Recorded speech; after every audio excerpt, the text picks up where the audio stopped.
അതെ, ഒരു ബിരിയാണി ഇട്ടിട്ടുണ്ട്, നീ കഴിച്ചോ? ഞാൻ ഓഫീസിന് താഴെ ഉണ്ട്, നീ വായോ.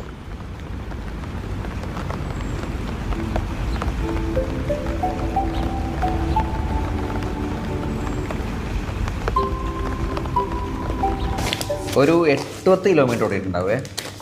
ലൊക്കേഷൻ നമ്മൾ വിളിച്ചപ്പോൾ ഇങ്ങനെ പറയാ തമ്പാനൂരോട് ചെല്ലുവോ. ഞാൻ പറഞ്ഞു ചേട്ടാ ഞാൻ എറണാകുളത്താണ്.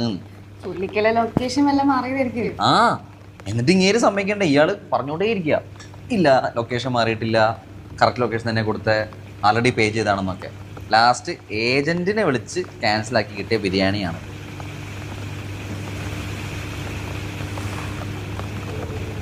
ടേസ്റ്റ് ഉണ്ടല്ലേ? പക്ഷെ കഴിഞ്ഞ ആഴ്ച കിട്ടിയ മന്തിയുടെ അത്രയില്ല. അത് റിച്ച്, ഇത് ലോക്കല്.